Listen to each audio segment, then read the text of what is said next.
नमो लोये सौहरिहन्ताणम् नमो लोये सौहृदानम् नमो लोये सौभागिर्यानम् नमो लोये सौजायानम् नमो लोये सौत्रिकावती सावनम् ओंकारमिन्दु संयुक्त नित्यम् जायन्ति योगिनः कामदमोक्षदो चैव ओंकाराय नमो नमः मङ्गलम् भगवान् मङ्गलम् गौतमोऽग्नि मङ्गलम् कुन्कुण्डार्यो जयेन्द्रमो सुमङ्गलम् नमः समरिसाराय स्वानुभूत्या तथा स्थिति स्वभावाय भवाय सर्वाः विभाव निरुद्ध निराकार।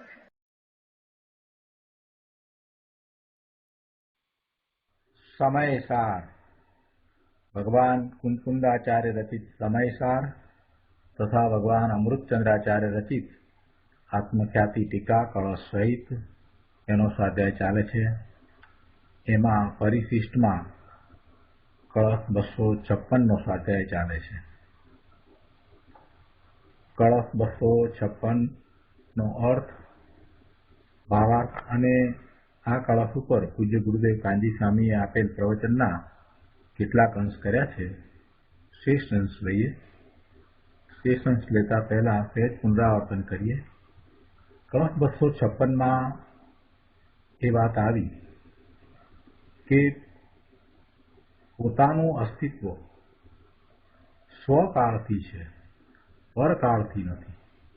ભગવાન આત્મા આ અસ્તિત્વ સંબંધીના આ બોલ ચાલે છે એમાં સ્વદ્રવ્ય, સ્વક્ષેત્ર, સ્વવ્યક્ત, સ્વકાળ અને સ્વભાવથી આત્મા છે। પરદ્રવ્ય, પરક્ષેત્ર, પરકાળ અને પરભાવથી આત્મા નથી। તો એમાં આ કાળની વાત ચાલે છે। પોતે પોતાના સ્વકાળથી છે, પરના કાળથી નથી। એટલે પરજ્ઞેયો જણાય છે તે છતાં પરના કાળથી નથી। એટલે પર જે પરિણામો છે એને કારણે કાંઈ એના પરિણામ થાય છે એમ નથી। પોતાની જે પર્યાય થાય છે એ સ્વતંત્ર રીતે થાય છે, એમ નથી કે સામે પેલા પરદ્રવ્ય પરજ્ઞેય છે એની પર્યાયને કારણે પોતાની પર્યાય થાય એમ નથી। પૂજ્ય ગુરુદેવ કાંજી સ્વામીએ આ વાત આપણને સમજાવી છે। પ્રવચન રત્નાકર ભાગ 10મો પાના નંબર 432 ઉપર ત્રીજા પેરેગ્રાફમાં આપણે ભગવાનનું એટલે ભગવાનના બિંબનું ઉદાહરણ લઈ અને એ વાત સમજ્યા કે ભગવાનની સન્મુખતા હતી ત્યારે જે પર્યાય થઈ, જ્ઞાનની પર્યાય જીવને થઈ, તે ભગવાનને જાણવા રૂપ પર્યાય થઈ અને એ જ્ઞાનની પર્યાય જીવની છે। અને પછી ભગવાનની સન્મુખતા ન હતી તે વખતે આ જીવની જે જ્ઞાનની પર્યાય થઈ એ જ્ઞાનની દશા એ પોતાથી થઈ છે અને એમાં એ જ્ઞાનની દશામાં ભગવાનની સન્મુખતા નથી એવું જ્ઞાન થયું છે। તો આ બંને પર્યાય, પૂર્વની પર્યાય જેમાં ભગવાનની સન્મુખતા જણાય છે એવી જ્ઞાનની પર્યાય અને પછીની જ્ઞાનની પર્યાય કે જેમાં ભગવાનની સન્મુખતા નથી જણાતી એવી પોતાના જ્ઞાનની પર્યાય, આ બંને પર્યાય પોતાથી થઈ છે। એમ નથી કે ભગવાનની સન્મુખતા ન રહી માટે એને હવે આ બીજી પર્યાય થઈ એમ નથી। ત્યાં પહેલાની પર્યાય એટલે પૂર્વકાલીન જ્ઞાનની દશા, પોતાના જ્ઞાનની દશા, પોતાની જ્ઞાનની પર્યાય એ પોતાથી હતી। એ કાંઈ ભગવાનને લઈને નહોતી કે ભગવાનની સન્મુખતા હતી માટે એને કાંઈ એમ ન હતું કે પોતાનું જ્ઞાન એ ભગવાનને જાણે છે, એમ ન હતું। અને પછી જ્યારે પર્યાય બદલાઈ એટલે ભગવાનની સન્મુખતા ન રહી અને વર્તમાન બદલાયેલી પર્યાય જે થઈ છે કે જેમાં એના જ્ઞાનની પર્યાયમાં ભગવાનની સન્મુખતા નથી, તો એ જે વર્તમાન બદલાણી તે પણ પોતાથી બદલાઈ છે, એ એનો સ્વકાળ છે। એમ નથી કે ત્યાં પર્યાય બદલાઈ એટલે કે ભગવાનની સન્મુખતા ન રહી માટે અહીંયા એને એવી જ્ઞાનની પર્યાય થઈ એમ નથી. પર જ્ઞેયના કારણે પોતાના જ્ઞાનની પર્યાય બદલાઈ છે એમ નથી. અને આ વાતને આપણે ઘણાના ઉદાહરણ દ્વારા પણ સમજ્યા છીએ. અહીંયા તો કહે છે કે અજ્ઞાની એ એમ માને છે કે પર જ્ઞેયના કારણે પોતાના જ્ઞાનની પર્યાય બદલાઈ છે. એ તો આલંબિત જ્ઞેયનો અભાવ અથવા નાશ થતા, આલંબિત જ્ઞેયનો એટલે કે જે જ્ઞેય છે, જે એને જણાય છે, એની પર્યાય જે જણાય છે એનો અભાવ કે નાશ થતા, તો નાશ થાય છે ત્યારે એ જ્ઞેય તો એ પર્યાયનો નાશ થાય છે. તો એવો પર્યાયનો નાશ થતા પોતાના જ્ઞાનનો નાશ થયો એમ માનતો થકો પોતાના અસ્તિત્વનો અભાવ કરે છે, નાશ કરે છે. હવે આગળ આ જ પાના ઉપર છેલ્લા પેરેગ્રાફમાં ગુરુદેવ સમજાવે છે કે પોતે ત્રિકાળ એક જ્ઞાયક સ્વરૂપ છે. પર જ્ઞેયનો જાણવા રૂપ તેની પૂર્વકાળમાં જે જ્ઞાનની દશા હતી તે પોતાની પોતાથી જ હતી, પર જ્ઞેયને લઈને નહીં. તથા વર્તમાન તે બદલીને અન્ય જ્ઞેયને જાણવા રૂપ થઈ તો તે પણ પોતાની પોતાથી જ છે, અન્ય જ્ઞેયને લઈને નહીં. સ્વ પરને જાણવા પણ પ્રતિ સમયે પરિણમે એ જ્ઞાનનું એટલે આત્માનું સ્વરૂપ જ છે. એક જ્ઞેયને જાણે, પછી બીજા જ્ઞેયને જાણે, પછી ત્રીજા જ્ઞેયને જાણે, એમ અનેક જ્ઞેયોને એ જાણે એવી પ્રતિ સમયે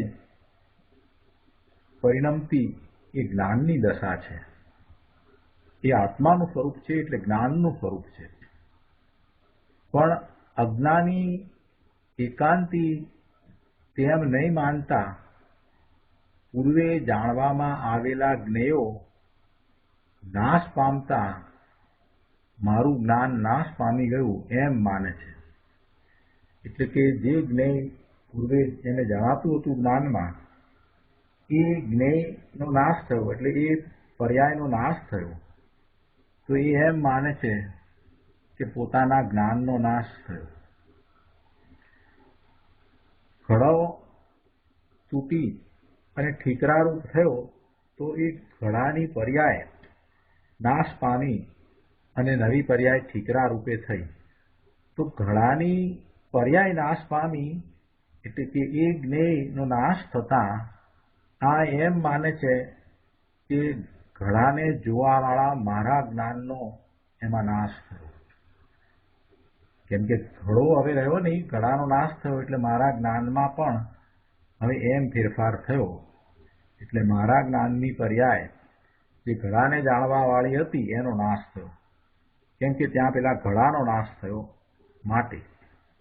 આ કોણ માને છે? અજ્ઞાની માને છે.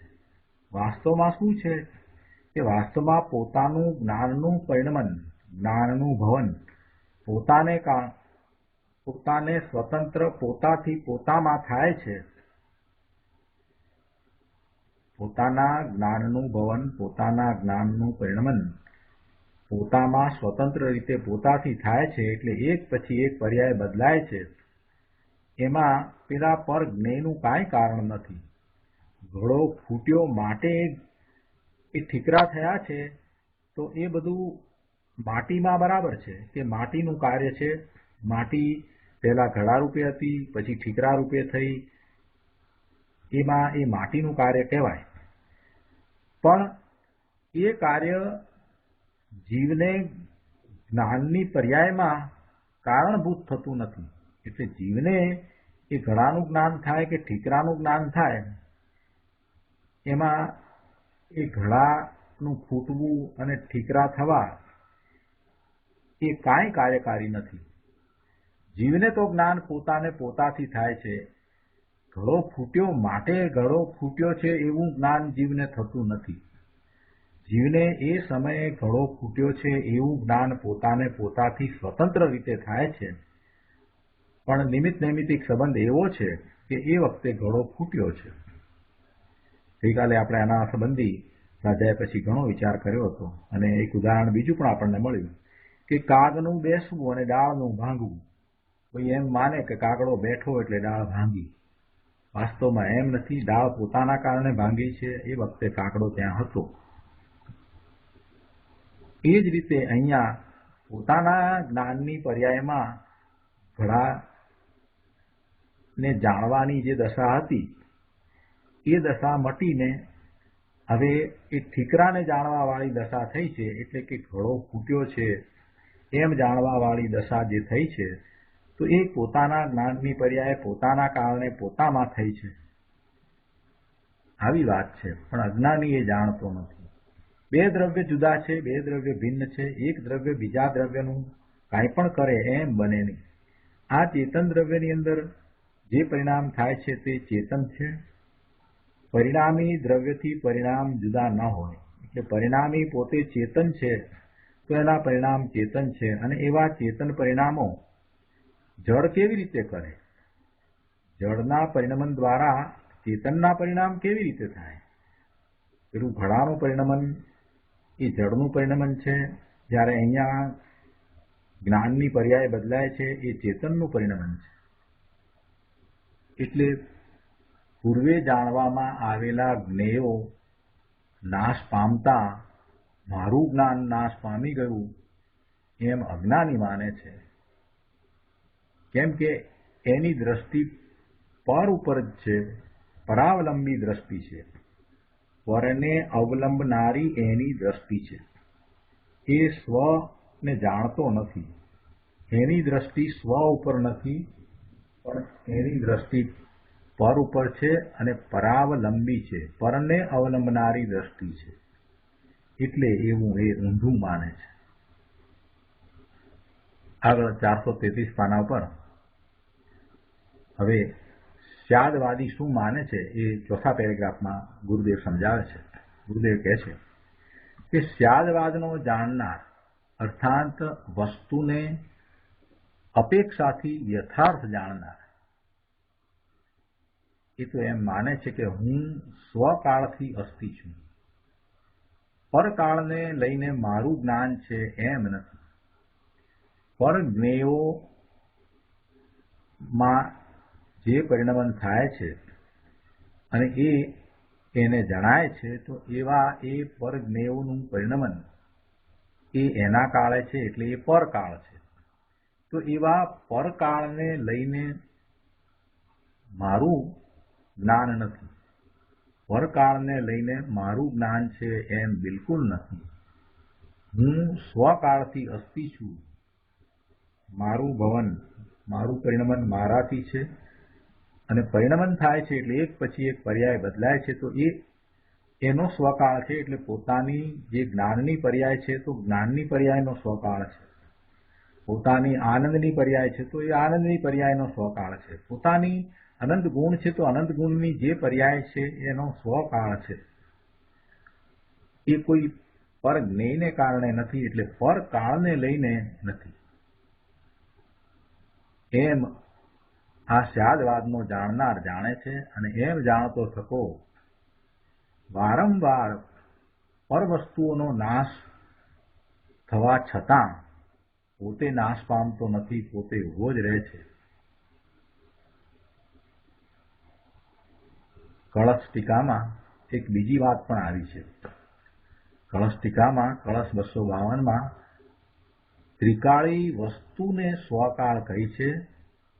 ત્રિકાળી વસ્તુ એ સ્વકાળ અને તેની વર્તમાન વર્તતી અવસ્થાના ભેદ એવા ભેદને દ્રવ્ય સ્વભાવની અપેક્ષાએ પરકાળ કર્યો છે. એટલે ભેદ પાડીને જ્યારે કથન કરવામાં આવે ત્યારે એને પરકાળ કર્યો. એ વાત અગાઉ પણ ગુરુદેવે સમજાવી છે. દ્રવ્યની વાત કરતા પણ એ વાત સમજાવી છે કે પોતાનું દ્રવ્ય તે સ્વદ્રવ્ય અને એમાં અનંત ગુણ રૂપ ભેદ પાડી અને જાણવું તે પરદ્રવ્ય. એટલે જ્યાં ભેદ પાડવામાં આવે ત્યાં પછી એ દ્રષ્ટિનો વિષય રહેતો નથી અને એ અપેક્ષાથી એને પરદ્રવ્ય કે પરકાળ કે પરભાવ કે પરક્ષેત્ર કહી દેવામાં આવે છે. આવી પણ વાત છે. અહીંયા કહે છે કે જ્ઞાની કહે છે કે મારી વર્તમાન દશામાં સ્વતઃ પલટના થવા છતાં હું સ્વકાળથી અસ્થિરૂપ છું, દ્રવ્ય ભાવથી ત્રિકાળ અસ્થિરૂપ છું, એક જ્ઞાયક ભાવમય છું. આવી વાત છે. હું મારા સ્વદ્રવ્ય, સ્વક્ષેત્ર, સ્વકાળ અને સ્વભાવથી અસ્થિરૂપ છું, એટલે હોવાપણે છું. અને પરદ્રવ્ય, પરક્ષેત્ર, પરકાળ અને પરભાવથી નાસ્તિ છું, એટલે એનાથી નથી, એનાથી મારું હોવાપણું નથી. આ મૂળ વાત છે. આગળના પેરેગ્રાફમાં 5મી લીટીમાં કહે છે કે હું તો જ્ઞાન આનંદ પૂર્ણ આનંદ સ્વરૂપ જ છું એમ પોતાને એ જાણે છે, અનુભવે છે. પોતાની જ્ઞાનની દશા પોતાના જ આલંબનથી ઉત્પન્ન થઈ છે એમ જાણતો ધર્મી પોતે પૂર્ણ રહે છે, અર્થાત નાશ પામતો નથી. હવે ભાવાર્થ ઉપરના પ્રવચનમાંથી કેટલાક અંશ લઈએ. પાના નંબર 434 ઉપર અહીંયા બીજા પેરેગ્રાફમાં કહે છે કે જોયું અજ્ઞાની પરકાળથી પરજ્ઞેયથી પોતાનું જ્ઞાન હોવાનું માને છે. અજ્ઞાની પરકાળથી પરજ્ઞેયથી પોતાનું જ્ઞાન હોવાનું માને છે. તેથી પરજ્ઞેય નાશ પામતા પોતાનું જ્ઞાન નાશ પામી ગયું એમ માની તે પોતાનો નાશ કરે છે. જ્યારે સ્યાદવાદી તો જ્ઞેય પદાર્થો નષ્ટ થતાં પણ પોતાનું અસ્તિત્વ પોતાના કાળથી જ માનતો થકો નષ્ટ થતો નથી. હું એક ત્રિકાળ જ્ઞાયક સ્વરૂપ છું અને મારી દશા, મારી પર્યાય એક જ્ઞાયકના આશ્રય મારામાં થાય છે એમ માનતો ધર્મી આત્માને જેમ છે તેમ ઊભો રાખે છે, જીવિત રાખે છે, નાશ પામવા દેતો નથી. કોઈએ અહીંયા પ્રશ્ન કર્યો કે સ્વકાળ એટલે શું? ગુરુદેવ ઉત્તર આપ્યો છે, પરની અપેક્ષા પોતાની વર્તમાન પર્યાયને સ્વકાળ કહેવામાં આવે છે. પરની અપેક્ષાએ પોતાની વર્તમાન પર્યાયને સ્વકાળ કહેવામાં આવે છે. કેમ કે પર્યાય બદલાય છે, પર્યાય બદલાય છે તેમાં નિમિત્ત તરીકે કાળ હોય છે, એટલે એ પોતાનો કાળ એટલે સ્વકાળ. અને એને જ ત્રિકાળી એક દ્રવ્યની અપેક્ષાએ પરકાળ કહેવામાં આવે છે. આ થોડી સૂક્ષ્મતાથી વાત કરી કે જ્યાં ભેદ પાડીને કથન કરવામાં આવે ત્યારે સ્વદ્રવ્યની અપેક્ષાએ એ પર્યાય છે એને સ્વદ્રવ્યને જ્યારે સ્વકાળ કયો તો પછી એ બદલાતી વસ્તુ છે, પર્યાય બદલાય છે તો એને પરકાળ કહે છે. અહીંયા તો આપણે એ વાત કરી રહ્યા છીએ કે પોતાનો સ્વકાળ એટલે પરની અપેક્ષાએ પોતાની વર્તમાન પર્યાય એ પોતાનો સ્વકાળ છે. પણ સૂક્ષ્મતાથી વિચાર કરીએ તો ત્રિકાળી એકરૂપ દ્રવ્ય તે સ્વકાળ અને તેની અપેક્ષાએ તેની વર્તમાન દશા, જે બદલતી દશા, તે પરકાળ છે. આવું સૂક્ષ્મ સ્વરૂપ છે. આવી વાત છે. આ પ્રમાણે સ્વકાળ અપેક્ષાથી અસ્તિત્વનો ભંગ કયો. હવે 10મો ભંગ કહે છે. 10મા ભંગના કળશ રૂપે અમૃતચંદ્રાચાર્ય ભગવાન કાવ્ય કહે છે. કળશ 257. કળશ 257માં પરથી પોતાનો કાળ નથી એ વાત કહેવામાં આવી છે. અહીંયા પોતાનું અસ્તિત્વ સ્વકાળથી છે એ વાત 9મા ભંગમાં કહી અને 10મા ભંગમાં પોતાનું અસ્તિત્વ પરકાળથી નથી એ વાત કહેવામાં આવી છે. તો આપણે કળશ 257 લઈએ. અર્થાલંબન કાલ એવ કલયન જ્ઞાનસ્ય સત્વમ બહિર્જ્ઞેય આલંબન લાલસેન મનસા ભ્રામ્યન વસુર્નશ્યતિ નાસ્તિત્વમ પરકાલતોષ્ય કલયન સ્યાદવાદ વેદી પુનઃ તિષ્ઠતિ આત્મા નિખાત નિત્ય સહજ જ્ઞાન એક પૂજી ભવન. કળશ 257ના અર્થમાં કહે છે કે પશુ અર્થાંત એકાંતવાદી અજ્ઞાની જ્ઞેય પદાર્થોના આલંબન કાળે જ જ્ઞાનનું અસ્તિત્વ જાણતો થકો. પશુ અર્થ આલંબન કાલે એવ જ્ઞાનસ્ય સત્વમ કલયન. અજ્ઞાની એકાંતવાદી જ્ઞેય પદાર્થના આલંબન કાળે જ જ્ઞાનનું અસ્તિત્વ જાણતો થકો. જ્ઞેય પદાર્થના આલંબન કાળે જ્ઞેય પદાર્થનું આલંબન લીધું છે તે વખતે જ જ્ઞાનનું અસ્તિત્વ છે એમ જાણતો થકો. બાહ્ય જ્ઞેયોના આલંબનની લાલસાવાળા ચિત્તથી ભમતો થકો નાશ પામે છે. બહિર્જ્ઞેય આલંબન લાલસેન મનસા ભ્રામન્ય નશ્યતિ. અજ્ઞાની એકાંતવાદી જ્ઞેય પદાર્થના આલંબન કાળે જ જ્ઞાનનું અસ્તિત્વ જાણતો થકો. બાહ્ય જ્ઞેયોના આલંબનની લાલસાવાળા ચિત્તથી બહાર ભમતો થકો નાશ પામે છે. અને સ્યાદવાદનો જાણનાર તો સ્યાદવાદ વેદી પુનઃ પરકાલતઃ અસ્ય નાસ્તિત્વમ કલયન. અને સ્યાદવાદનો જાણનાર તો પરકાળથી આત્માનું નાસ્તિત્વ જાણતો થકો. આત્મનિખાત નિત્ય સહજ જ્ઞાન એક પૂજી ભવન તિષ્ઠતિ. આત્મામાં દ્રઢપણે રહેલા નિત્ય સહજ જ્ઞાનના એક પુંજરૂપ વર્તતો થકો ટકે છે, નષ્ટ થતો નથી. સ્યાદવાદનો જાણનાર તો પરકાળથી આત્માનું નાસ્તિત્વ જાણે છે. પરકાળથી આત્માનું અસ્તિત્વ નથી. આત્માનું અસ્તિત્વ સ્વકાળથી છે, પરકાળથી નથી એવું સ્યાદવાદી જાણે છે. અને એમ એ જાણતો થકો આત્મામાં દ્રઢપણે રહેલા નિત્ય સહજ જ્ઞાનના એક પુંજરૂપ વર્તતો થકો ટકે છે, નષ્ટ થતો નથી. ભાવાર્થમાં પંડિતજી સમજાવે છે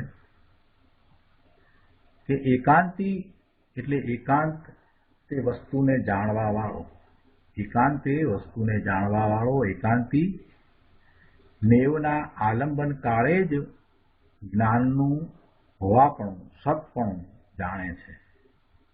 તેથી જ્ઞેયોના આલંબનમાં મનને જોડી ભાર ભમતો થકો નષ્ટ થાય છે. જ્યારે સ્યાદવાદી તો પરજ્ઞેયોના કાળથી પોતાનું નાસ્તિત્વ જાણે છે, પોતાના જ કાળથી પોતાનું અસ્તિત્વ જાણે છે. તેથી જ્ઞેયોથી જુદા એવા જ્ઞાનના પુંજરૂપ વર્તતો થકો નષ્ટ થતો નથી. પેલાને તો પરજ્ઞેયોનો આલંબન છે એટલે કે એને જ્યારે એ જાણે છે ત્યારે જ એને એમ છે કે એનું જ્ઞાન છે, જ્ઞાનનું સત્પણું છે.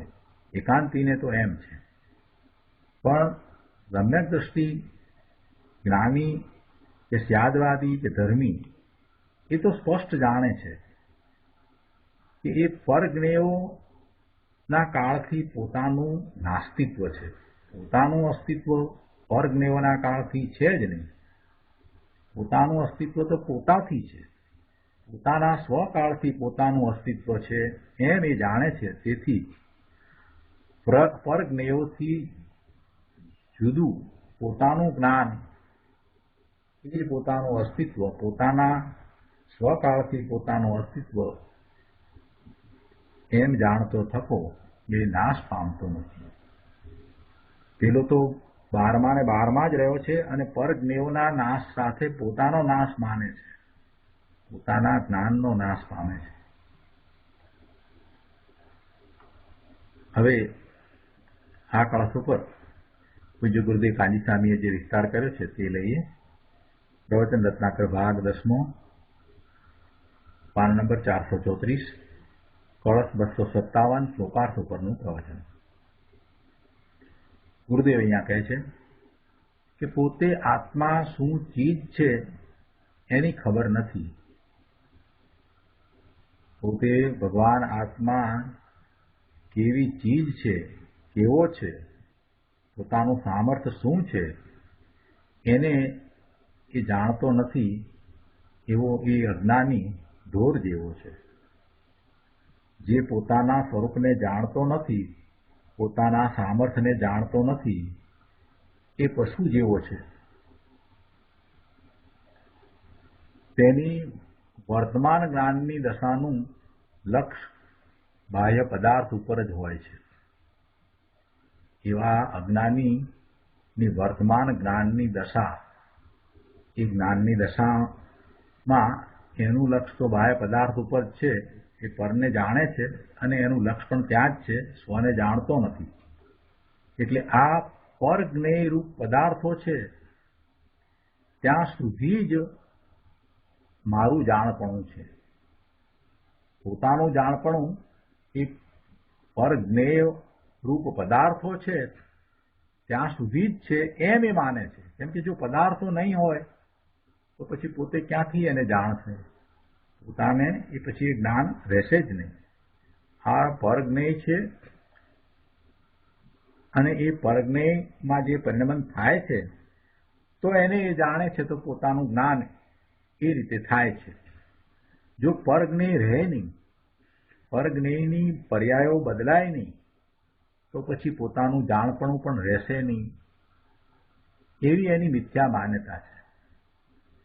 જ્ઞેયો પોતાથી જુદા છે, જે જુદું દ્રવ્ય છે એનું પરિણમન થાય છે, એ બદલાય છે અને એ જ્ઞેયોની પર્યાય છે. એટલે કે એ પરદ્રવ્યની પર્યાય છે. એ પરદ્રવ્યની પર્યાય જે જણાય છે એ બધી જ્ઞેય રૂપ થાય છે. એટલે એને આ જીવ જાણે છે. હવે પેલું પરિણમન થાય છે પરદ્રવ્યનું અને એક પછી એક પર્યાય બદલાય છે ને એવા પરિણામ આવે છે. એ પેલા પરજ્ઞેયનો કાળ છે અને એના દ્વારા મને જ્ઞાન થાય છે. એ બદલાય છે માટે મને એનું જ્ઞાન થાય છે. જેમ જેમ એ બદલાય છે તેમ તેમ મારું જ્ઞાન પણ એ જ રીતે થાય છે. એવી માન્યતા અજ્ઞાનીની છે. એટલે જો એ પરદ્રવ્ય જે જ્ઞેય થાય છે એ નાશ પામશે અથવા તો એ પરજ્ઞેયમાં જે કોઈ પર્યાય નાશ પામે છે તો એ સાથે પોતાના જ્ઞાનની પર્યાય પણ નાશ પામે. એવી ઊંધી માન્યતા અજ્ઞાનીની છે. આ પરજ્ઞેય રૂપ પદાર્થો છે ત્યાં સુધી જ જાણપણું છે અને ત્યાં સુધી જ હું છું એમ તે માને છે. હું છું એટલે પોતાનું જ્ઞાન છે. તેથી બાહ્ય જ્ઞેયોને ગ્રહણ કરવાની લાલસાવાળા ચિત્તથી, અર્થાત આ પરજ્ઞેયોને હું જાણું, આને જાણું અને તેને જાણું એવી લાલસા વડે ચિત્તને બહારમાં ને બહારમાં ભમાવતો થકો પોતાની હયાતીનો નાશ કરે છે. કેમ કે પરને જાણે છે તો પોતાનું જ્ઞાન રહે છે, એટલે પરને જાણ્યા કરે છે.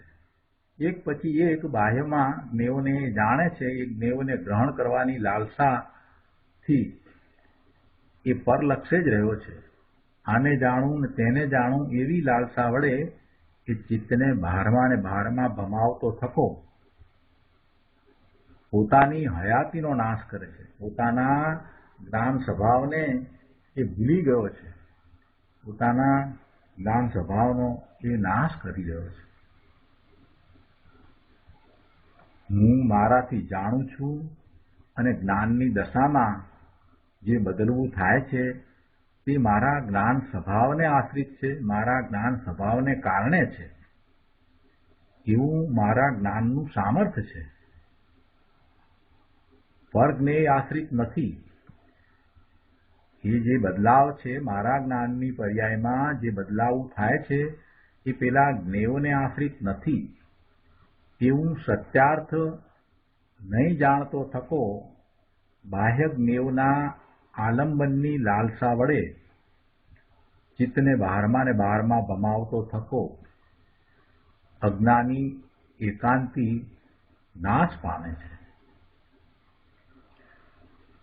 આગળ 435 પાના ઉપર કહે છે કે આલંબનના કાળે આલંબન રૂપ જે નિમિત્ત છે એ પરદ્રવ્ય છે.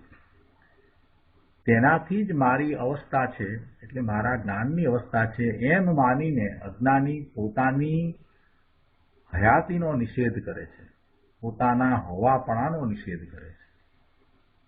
અને આનું નામ હિંસા છે. એ સ્વની હિંસા છે. સ્વહિંસા એ જ વાસ્તવમાં હિંસા છે. અને આપણે જૈન દર્શનમાં અહિંસા પરમો ધર્મ કહ્યું છે, તો એમાં એ પરની હિંસા ન થાય એમ અહિંસાનું સ્વરૂપ નથી. એ તો સ્થૂળતાથી કહેવામાં આવ્યું છે. એ તો વ્યવહારનયનું કથન છે કે પરની હિંસા ન કરવી એવું અહિંસા પરમો ધર્મ. પણ વાસ્તવમાં તો સ્વની હિંસા ન થાય એવું અહિંસાનું સ્વરૂપ છે. સ્વની હિંસા એટલે સ્વના જે ભાવ છે, પોતાનો સ્વભાવ ભાવ છે, એની હિંસા ન થાય એવું અહિંસાનું સ્વરૂપ છે. અને એને અહિંસા પરમો ધર્મ કહ્યું છે. અહીંયા તો અજ્ઞાની એકાંતી પોતે પોતાના ભાવની હિંસા કરે છે, પોતાના જ્ઞાન ભાવની હિંસા કરે છે. આગળ કહે છે બીજા પેરેગ્રાફમાં કે ભગવાન તું વસ્તુ પદાર્થ છો કે નહીં? તું ચીજ છો ને, વસ્તુ છો ને, પદાર્થ છો ને? તો એમાં જ્ઞાન આદિ અનંત ગુણ છે ને, અને તે અનંત ગુણની વર્તમાન દશા જે થાય છે તે પોતામાં પોતાથી થાય છે. અનંત ગુણ છે અને અનંત ગુણની વર્તમાન એક દશા એવી અનંત દશા થઈ. કેમ કે અનંત ગુણ છે દરેકની એક વર્તમાન દશા, એક સમયની દશા. તો એવી અનંત ગુણની અનંત વર્તમાન દશા એ અનંત પર્યાય એ કોનાથી થઈ? કોઈ બીજાએ કરી કે પોતાના કારણે થઈ? ગુરુદેવ સમજાવે છે કે ભાઈ એ વર્તમાન દશા જે થાય છે તે પોતામાં થાય છે અને પોતાથી થાય છે. તે દશા તે વસ્તુનો સ્વકાળ છે. વર્તમાન જ્ઞાનની દશા તે એનો સ્વકાળ છે. છતાં વર્તમાન જ્ઞાનની દશા બીજા અન્યને લઈને થઈ. જેમ કે જ્ઞાનની દશા થઈ છે તો એમાં દેવને લઈને કે ગુરુને કે શાસ્ત્રને લઈને થઈ છે એમ તું માને તો તે મૂંઢપણું છે. પોતાના જ્ઞાનની જે દશા થઈ છે એમાં દેવ ગુરુ કે શાસ્ત્ર નિમિત્ત હોય, પણ એને કારણે પોતાને જ્ઞાનની દશા થઈ છે એમ નથી. ગુરુની વાણી સાંભળવાથી કે શાસ્ત્ર વાંચવાથી મારી જ્ઞાનની દશા ઉઘડી છે એમ માનનાર મૂંઢ જીવો અહીં કહે છે કે આત્માની વર્તમાન અવસ્થાનો ઇનકાર કરતા થકા પોતાનો નાશ કરે છે. પરને લઈને પોતાની જ્ઞાનની દશા થઈ છે એમ માનતા પોતાના જ્ઞાન સામર્થ્યનો ઇનકાર થાય છે. પોતાના જ્ઞાનના સામર્થ્યનો એમાં અનાદર થઈ જાય છે અને એમ પોતાના જ્ઞાનનો એ નાશ કરે છે, એટલે પોતાનો નાશ કરે છે, પોતાનો ઘાત કરે છે. આ સ્વની હિંસા થઈ. ગુરુદેવ કહે છે કે વસ્તુની પર્યાયના સ્વકાળને ન માનતા નિમિત્તથી, કે જે બીજું દ્રવ્ય છે તો એ નિમિત્તથી પોતાની દશા થઈ અને જેવું નિમિત્ત આવે કે જેવું નિમિત્ત મળે તેવી પોતાની દશા થાય એમ માનનાર મૂંઢ છે. અહીંયા એને મૂંઢ કહ્યો, પશુ જેવો કહ્યો, એને અજ્ઞાની કહ્યો, એને મિથ્યા દ્રષ્ટિ કહ્યો છે. અને તે એવા મિથ્યા ભાવ વડે પોતાનો ઘાત કરનારો છે. ઘણી વાત કરી દીધી ગુરુદેવે, ઘણું મોટું સત્ય સમજાવી દીધું. ભાઈ, તને તારું સામર્થ્ય કેમ આવતું નથી? તને તારા સામર્થ્યનું મહાત્મ્ય કેમ આવતું નથી? તારું જે સામર્થ્ય છે, તારા અનંત ગુણ છે ને, દરેકે દરેક ગુણનું સામર્થ્ય કેવું છે એને તું કેમ સ્વીકારતો નથી કે તું તારા સામર્થ્ય વડે જ એનું પરિણમન જાણી રહ્યો છે. પોતાના સામર્થ્ય દ્વારા પોતે પોતાને જાણી રહ્યો છે, પોતાને અનુભવી રહ્યો છે. એમાં પરનું કાંઈ કરવું નથી. અને પોતાનું જે પરિણમન થાય છે એ પોતાના કારણે થાય છે. અનંત ગુણોનું પરિણમન કોઈ બીજો બહારથી આવીને કરાવે છે એમ તો છે નહીં. તો જ્ઞાનનું ભવન એ પોતાનું છે. જ્ઞાનનું એવું સામર્થ્ય છે, એ જ્ઞાનમાં એ સ્વ અને પરને બંનેને જાણે એવું જ્ઞાનનું સામર્થ્ય છે. તો પરને જાણતા તું આમ મૂંઝાઈ કેમ ગયો? પરને જાણતા પર સંબંધીનું જ્ઞાન થાય છે, એ જ્ઞાન પણ તારું પોતાનું છે અને એ જ્ઞાનનું ભવન થવું, જ્ઞાનની એક પછી એક પર્યાય થઈ, એ બધું તારું પોતાનું સામર્થ્ય છે. તો એમાં પરનું જ્ઞાન થાય છે તો તું મૂંઝાઈ શા માટે જાય છે? શા માટે એમ માની લે છે કે પરને કારણે તને થાય છે? પરમાં રહ્યું, તું તારામાં રહ્યો, તારા સામર્થ્યથી તને જ્ઞાન થાય છે. આ વાતને પકડવાની છે. ભગવાન આત્મા જ્ઞાન સ્વભાવી છે, વસ્તુનો સ્વભાવ જ એવો છે. અહીંયા 435 પાના ઉપર છેલ્લા પેરેગ્રાફમાં ગુરુદેવ સમજાવે છે કે જેટલા 3 કાળના સમયો છે, ભૂતકાળ, વર્તમાનકાળ અને ભવિષ્યકાળ, એ 3 કાળના જેટલા સમયો છે એટલી વસ્તુની 3 કાળની પર્યાયો છે. દરેક દ્રવ્યની 3 કાળની એટલી જ પર્યાય છે જેટલા 3 કાળના સમયો છે. તે દરેક પર્યાય સમય સમયે પ્રતિક્રમબદ્ધ થઈ રહી છે. જેટલા 3 કાળના સમય છે, એટલે કે કાળ દ્રવ્ય છે, અને એના ભૂતકાળ, વર્તમાનકાળ અને ભવિષ્યકાળના જેટલા સમય છે એટલા જ દરેક વસ્તુની પર્યાય છે. એટલે એટલી જ દરેક વસ્તુની 3 કાળની પર્યાયો છે. એટલે તે દરેક પર્યાય સમય સમયે પ્રતિક્રમબદ્ધ થઈ રહી છે. એટલે દરેક પર્યાયની સાથે એક સમયને જોડતા એ પર્યાય સમય સમયે પ્રતિક્રમબદ્ધ થઈ રહી છે, એ ક્રમમાં થઈ રહી છે. હવે એવું ન માનતા બહારમાં જ નજર હોવાથી તે પરકાળથી, પર નિમિત્તથી થઈ રહી છે એમ અજ્ઞાની માને છે. અને એ રીતે તે પોતાની વર્તમાન અવસ્થાની પોતાથી નાસ્તી માને છે. પોતાની વર્તમાન અવસ્થાની પોતાથી નાસ્તી માને છે. પોતાની અવસ્થાની નાસ્તી માને છે એટલે શું? એટલે કે તેને વર્તમાન અધર્મ દશા ઉત્પન્ન થાય છે. અને આ પ્રમાણે જેને જ્ઞાનમાંથી વર્તમાન દશાનું અસ્તિત્વ ઉડાડ્યું, તેને ત્રિકાળીનું અસ્તિત્વ પણ સિદ્ધ થતું નથી. દ્રષ્ટિમાં આવતું નથી. ત્રિકાળી પોતે ભગવાન આત્મા છે, એનું અસ્તિત્વ પણ પછી દ્રષ્ટિમાં રહેતું નથી, કેમ કે એ પર્યાયને ઉડાડે છે ને.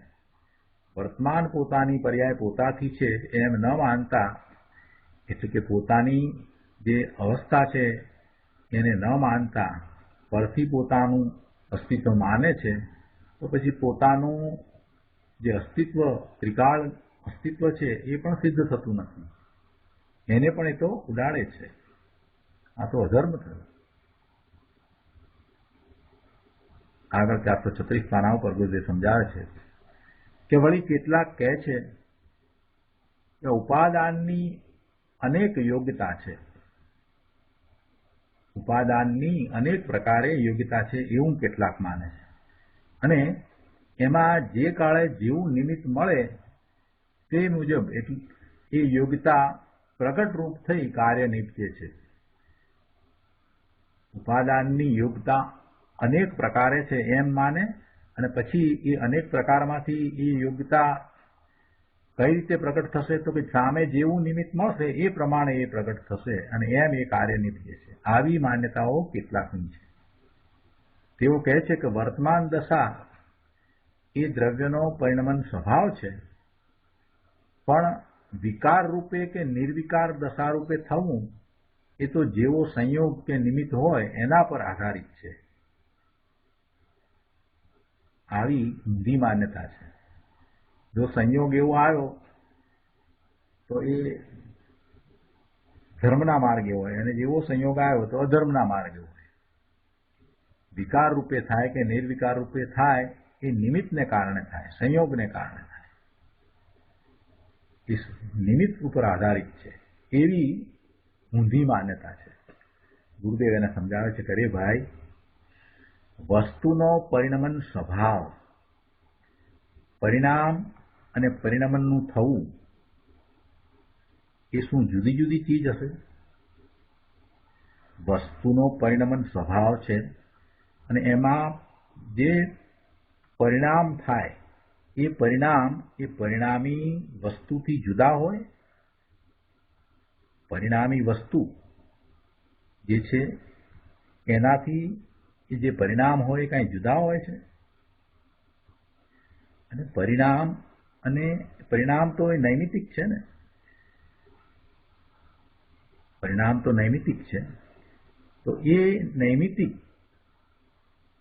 એવા પરિણામ જ્યારે થયા તો એ પરિણામ જે મૂળ દ્રવ્ય છે એ દ્રવ્ય રૂપે થાય. એટલે પરિણામી દ્રવ્ય છે એ પરિણામી દ્રવ્ય રૂપે થાય ત્યારે જ એ દ્રવ્યનું પરિણમન થયું એમ કહેવાય. એ કાંઈ પરદ્રવ્ય રૂપે થાય છે એમ નથી. એટલે જે વસ્તુનો પરિણમન સ્વભાવ છે તેમાં પરિણામ અને પરિણમનનું થવું, એવા પરિણમનનું થવું પરિણામ રૂપે, એટલે કે માટીનું પરિણમન થાય અને એમાં ઘડો કે કુંડું જે કંઈ થાય એ વસ્તુ રૂપે જ હોય, એટલે માટી રૂપે જ હોય છે.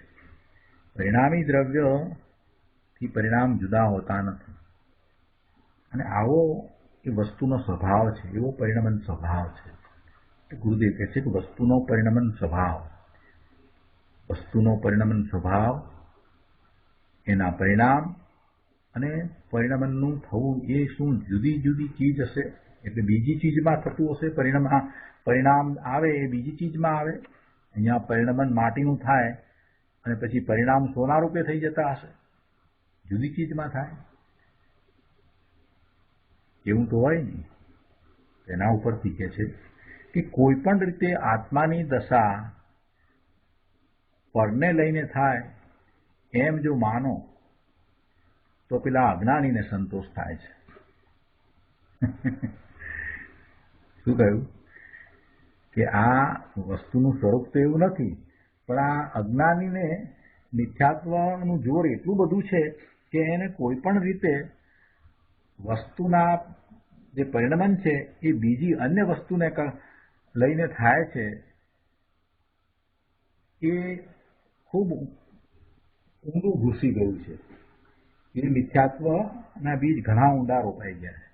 એટલે એને કોઈ પણ પ્રકારે ગમે તેમ કરી અને બીજો અન્ય જે નિમિત્ત છે અથવા જે હાજર છે એને કારણે આની અંદર પરિણામ થાય એ વાતને છોડવી નથી. એટલે કહે છે અહીંયા ગુરુદેવ કે આત્માની જે કંઈ દશા થાય એ પરને લઈને થાય એમ એ અજ્ઞાની માને છે, અને એમ માને તો જ એને સંતોષ થાય છે. પરંતુ પ્રત્યેક પદાર્થ, જીવ અને રજકણ વગેરે બધા જ પદાર્થ, એ બધાના પરિણમનથી જે દશા થાય તે દશા એ પોતાની જે પોતાના મૂળ પદાર્થની જ છે, અને એ પોતાથી થાય છે. પરથી એટલે નિમિત્તથી કદીએ થતી નથી. પર નિમિત્ત હોય ભલે, પણ એ પર નિમિત્તથી આમાં પરિણમન થાય અને એની દશા પલટાય એમ બનતું નથી. એમ ત્રણ કાળમાં થાય નહીં. આ સર્વજ્ઞ પરમાત્મા ત્રિલોકીનાથ તીર્થંકર દેવની વાણીમાં આવેલી વાત છે. અહીંયા કહે છે કે નિમિત્તને એટલે પરને લઈને એની દશા થાય એવી જેની માન્યતા છે તે નિમિત્તની એટલે પરની લાલસા વાળો નિમિત્તની શોધમાં બહાર ભટકે છે. જેને એમ છે કે પરને કારણે, નિમિત્તને કારણે આ પોતાની દશા થાય છે, એ પરની લાલસા વાળો, નિમિત્તની લાલસા વાળો નિમિત્તની શોધમાં બહાર પરિભ્રમણ કરતો થકો નાહક વ્યગ્ર થાય છે. અર્થાત તે પોતાનો નાશ કરે છે. કેમ કે પોતાની પર્યાયનું સહજ સ્વતઃ અસ્તિત્વ છે એની એને ખબર પણ નથી. પોતાની પર્યાયનું, પોતાના પરિણમનનું સ્વતઃ અસ્તિત્વ છે. પોતાના સ્વકાળથી પોતાની પર્યાય થાય છે એ વાતની એને ખબર નથી. આ વાત કરી એટલે કોઈએ પ્રશ્ન કર્યો કે વાત તો સમજાય છે, પણ અહીં આવીએ છીએ એટલે કે અહીંયા પ્રવચનમાં બેઠા છીએ, આપનું વ્યાખ્યાન સાંભળીએ છીએ ત્યારે આવી તત્વની વાત જાણવા મળે છે, બહાર બીજે કેમ નથી મળતી? એટલે એનો અર્થ તો એવો થયો કે આપના જેવું નિમિત્ત મળે તો અમને એવું જ્ઞાન થાય. શું કહ્યું? પ્રશ્ન કરનારે એમ કહ્યું કે ગુરુદેવ, અહીંયા આપની સમીપમાં આવ્યા છીએ, આપનું વ્યાખ્યાન સાંભળીએ છીએ ત્યારે આવી તત્વની વાત જાણવા મળે છે અને સમજાય છે. બાકી બહાર બીજે એ વાત કેમ નથી મળતી, કેમ સમજાતી નથી? એટલે એનો અર્થ જ એ છે કે સામે જેવું નિમિત્ત હોય એવું ઉપાદાનમાં કાર્ય થાય. એટલે અમારું ઉપાદાન તો તૈયાર જ છે. જો આપની સમક્ષ આવીએ છીએ અને આપનું પ્રવચન સાંભળીએ છીએ તો અમને જ્ઞાન થાય છે, અને બીજે જઈએ છીએ તો જ્ઞાન થતું નથી. બહુ સરસ પ્રશ્ન કર્યો, અને પ્રશ્ન પણ કેવી રીતે કર્યો? બધાને ગળે વાત ઉતરી જાય એવી રીતે કર્યો. તો વાત તો એમ જ છે. ગુરુદેવના પ્રવચનમાં બેઠા હોઈએ, ગુરુદેવનું પ્રવચન સાંભળતા હોઈએ, એ ગુરુદેવ જ્યારે પ્રવચન આપતા હોઈએ ત્યારે બધું બરાબર સમજાઈ જાય છે, બધી વાત ગળે ઉતરી જાય છે, અને જે જ્ઞાન થાય છે એમાં ઘણા લોકો ઊંડા ઉતરી જાય છે. તો લોકોને લાગે વાત તો એમ જ છે, ને જ્યારે બીજા કોઈકના પ્રવચનમાં બેઠા હોઈએ તો આમાંનું કાંઈ થતું નથી. એટલે સામે નિમિત્ત ગુરુદેવનું મળે તો કામ થાય છે, અને ત્યાં નથી થતું એવું લાગે છે ને. ગુરુદેવ કહે છે કે ભાઈ, પ્રત્યેક સમયે વસ્તુમાં થતું પરિણમન અને પરિણામ તે તેનો સ્વકાળ છે. ગુરુદેવ શું કહે છે કે ભાઈ, તું ભગવાન આત્મા જ્ઞાન સ્વભાવી છો, અને તને જે જ્ઞાન થાય છે તે પ્રત્યેક સમયે સમયે જે જ્ઞાન થાય છે એ તારા જ્ઞાનનું ભવન છે, તારા જ્ઞાનનું પરિણમન છે, અને એવો તારા જ્ઞાનનો સ્વભાવ છે. અને એ જે પરિણામ થયા તે પરિણામ તે જ વખતે તે કાળે થવાના હતા એવો એનો સ્વકાળ છે. એટલે બહારમાં એ વખતે સામે જે નિમિત્ત છે એનો સ્વકાળ બીજો છે, બહારનો સ્વકાળ બીજો છે. તેથી વર્તમાન તત્વને જાણવારૂપ દશા પરથી થઈ છે એ કેમ બને? એ તો હોય નહીં. પ્રત્યેક સમયે થતી ભિન્ન ભિન્ન દશા તે પોતાના જ કારણથી છે. એનું કારણ કોઈ પર નથી. જો ભિન્ન ભિન્ન અવસ્થા પરના કારણે થાય તો પોતાના અસ્તિત્વનો જ નાશ થઈ જાય. તો પછી પોતાનો જ્ઞાન સ્વભાવ રહેતો જ નથી. સૂક્ષ્મ વાત છે ભાઈ. વસ્તુની પ્રત્યેક અવસ્થા સ્વથી થાય છે અને પરથી ન થાય એ અનેકાંત છે. દરેક વસ્તુની પ્રત્યેક અવસ્થા સ્વથી થાય અને પરથી ન થાય એવું અનેકાંત છે. એટલે જ્યારે જ્ઞાન થાય છે ત્યારે એ જ્ઞાન એ સ્વથી થાય છે અને પરથી નથી થતું એમ અનેકાંત છે. પણ એને જ્ઞાન થાય છે ત્યારે જે હાજર છે સામે એને આરોપથી નિમિત્ત કહેવામાં આવે છે કે એના નિમિત્તે જ્ઞાન થયું. પણ વાસ્તવમાં નિમિત્ત દ્વારા જ્ઞાન થતું નથી. અને પરથી જે તે દશા થવાનું માને, પરથી એ દશા થાય, પોતાની દશા થાય એવું જે માને તે એકાંત છે અને એ મિથ્યાત્વ છે. આ જ પાના ઉપર છેલ્લા પેરેગ્રાફમાં ગુરુદેવ કહે છે કે પર્યાય થાય છે તો પોતામાં, અને પોતામાં થાય છે અને પોતાથી થાય છે. પર્યાય થાય છે તો પોતામાં અને પોતાથી, બીજાની અંદર થતી નથી. પોતાના સ્વક્ષેત્રમાં થાય છે અને પોતાથી જ થાય છે. પરંતુ તે સમયે લક્ષ્ય નિમિત્ત પર હોવાથી અજ્ઞાનીને એમ ભાસ થાય છે કે બાહ્ય પદાર્થને લઈને આ દશા થઈ, આ પર્યાય થઈ. તેથી હું બધા બાહ્ય નિમિત્તો મેળવું એમ અજ્ઞાની નિમિત્તોની લાલસારૂપ ચિત્ત વડે, એટલે નિમિત્તોની લાલસા કરીને એ ભમે છે, બહારમાં ભમે છે. અને એ રીતે ખેદ ખિન્ન થઈ પોતાનો નાશ કરે છે, પોતાના જ્ઞાન સ્વભાવનો નાશ કરે છે.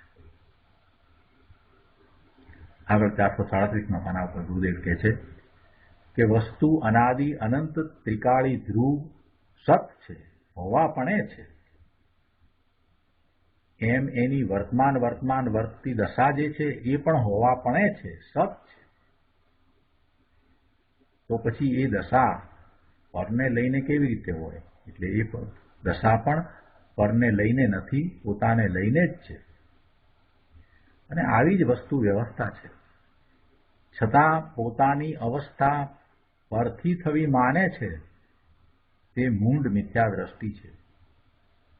તે પોતાની વર્તમાન અવસ્થાનું જે અસ્તિત્વ, જે પોતાથી છે, એવા પોતાના અસ્તિત્વનો નાશ કરે છે. અર્થાત એ રીતે પોતાનો જ નાશ કરે છે. ત્રીજા પેરેગ્રાફમાં આગળ કહે છે કે જ્ઞેયની અવસ્થાનું જે પરિણમન થાય, જ્ઞેય જે દેખાય છે, જણાય છે, એ જ્ઞેય, એ પરદ્રવ્ય, પર પદાર્થો, એની જે બદલાતી અવસ્થા, એટલે એની અવસ્થાનું જે પરિણમન થાય તે એના જ્ઞાનમાં જણાય છે, એ આ જીવને જણાય છે. અને જણાય છે ત્યાં આ જીવને એવો ભ્રમ થઈ જાય છે કે આ જ્ઞેયની અવસ્થાના પરિણમનને આધારે જ મારી જ્ઞાનની દશા છે, આવો ભ્રમ થાય છે. આવા ભ્રમ વડે અજ્ઞાની પોતાની વર્તમાન અવસ્થામાં અધર્મ ઉત્પન્ન કરે છે અને એમ બંધનને પામે છે, એટલે કર્મનો બંધ કરે છે. હાથીને જેમ ચૂરમું અને ખડનો વિવેક નથી, ઘાસ અને ચૂરમું ભેગા કર્યા હોય તો એમાં એને કાંઈ વિવેક નથી, તેમ અજ્ઞાની જીવોને પણ સ્વ અને પરનો વિવેક નથી. બધું ભેગું કરે છે, ભેળસેળ કરે છે. પરને કારણે પોતાને પર્યાય બદલાય, જ્ઞાન થાય, પોતાના જ્ઞાનની પર્યાયનું બદલવું એ પરને કારણે થાય. આવી એવી અનેક પ્રકારે ઊંધી માન્યતા અજ્ઞાની કરે છે. એને સ્વ અને પરનો વિવેક નથી. અને પછી ગમે તે હોય એવા સ્વ પરના વિવેક વિનાનાને તો પશુ જ ગયા છે. આગળ 438માં પાના ઉપર ત્રીજા પેરેગ્રાફમાં કહે છે કે સ્યાદવાદી ધર્મી તો પોતાની દશા પોતાથી જ થાય, પરથી ન થાય. સ્યાદવાદી તો એમ માને છે કે પોતાની દશા પોતાથી જ થાય, પરથી ન થાય. પરથી તો એની નાસ્તી જ છે એમ એ જાણતો થકો વર્તમાન જ્ઞાનની દશાને સહજ નિત્ય જ્ઞાનપુંજ એવા આત્મામાં એકાગ્ર કરીને હું તો જ્ઞાનપુંજ આત્મા છું એમ વર્તતો થકો પોતાના સપને જીવતું રાખે છે. હવે ભાવાર્થ ઉપરના પ્રવચનમાં કહે છે કે એકાંતી અજ્ઞાની જ્ઞેયોના આલંબન કાળે જ જ્ઞાનનું હોવાપણું માને છે. એકાંતી અજ્ઞાની જ્ઞેયોના આલંબન કાળે જ જ્ઞાનનું હોવાપણું માને છે. જ્ઞેયોનું આલંબન છે તે કાળે જ જ્ઞાન છે એમ માને છે. તેથી તે જ્ઞેયોના આલંબનની લાલસાવાળો થઈને પોતાના ચિત્તને જ્ઞેયોના આલંબનમાં જોડે છે અને તે રીતે બહાર વિષયોમાં બનતો થકો નાશ પામે છે, અર્થાત અશાંતિ અને વ્યગ્રતાને જ પામે છે. આગળ 439 પાના ઉપર બીજા પેરેગ્રાફમાં કહે છે કે પણ સ્યાદવાદી તો મારી દશા મારાથી થઈ છે, પરથી કે નિમિત્તથી નથી થઈ એમ યથાર્થ જાણે છે. સાક્ષાત 3 લોકના નાથ સર્વજ્ઞ પરમાત્મા હો કે ગુરુ હો કે શાસ્ત્ર હો, મારી અવસ્થા એનાથી નાસ્તીપણે જ છે. એ દેવ ગુરુ શાસ્ત્ર એ બધું પર અને પરથી મારું અસ્તિત્વ નથી. મારી અવસ્થા એનાથી નથી, એને લઈને મારી દશા થઈ જ નથી એમ માનતો ધર્મી પુરુષ સ્વદ્રવ્યના આલંબનને આ હું જ જ્ઞાનપુંજ આત્મા છું એમ વર્તતો થકો જીવિત રહે છે, નષ્ટ થતો નથી. પોતાના એક ત્રિકાળી સ્વભાવનો આશ્રય કરીને તેમાં એકાગ્ર થઈ પ્રવર્તતો જ્ઞાની પોતાને જીવતો રાખે છે, અર્થાત સત્યાર્થ આનંદનું જીવન જીવે છે. મારી અવસ્થા પરથી છે એમ પર આશ્રયમાં તે પ્રવર્તતો નથી. કોઈએ પ્રશ્ન કર્યો કે તો પછી ક્ષાયિક સંકિત તીર્થંકર કેવડી આદિની સમીપમાં જ થાય એમ શાસ્ત્રમાં આવે છે તે શું? પરને કારણે નથી આપ એમ કહો છો. પોતાની દશા પોતાના જ્ઞાનની દશા પરને કારણે નથી એમ કહો છો તો પછી શાસ્ત્રમાં તો એમ આવે છે ને કે ક્ષાયિક સંકિત તીર્થંકર ભગવાન કેવડી ભગવાન એમની સમીપમાં જ થાય, એમની નિશ્રામાં થાય એમ શાસ્ત્રમાં આવે છે. તો એ શું? સુખદેવ ઉત્તર આપે છે કે તો ભાઈ યથાર્થ બાહ્ય નિમિત્તનું જ્ઞાન કરાવનારું નિમિત્તની મુખ્યતાથી કરેલું વ્યવહારનયનું કથન છે. બાકી ક્ષાયિક સંકિતિ કેવળીની સમીપમાં હું છું માટે ક્ષાયિક સંકિત થયું છે એમ માનતા નથી. ક્ષાયિક સંકિતિ પોતે એમ માનતા નથી. છતાંય ક્ષાયિક સંકિતિને પ્રભુનો અનાદર પણ નથી. ક્ષાયિક સમ્યક્ત્વ જેને થાય છે, જેને ક્ષાયિક સમ્યક્ત્વ થાય છે એને સ્વના લક્ષ્ય જ થાય છે.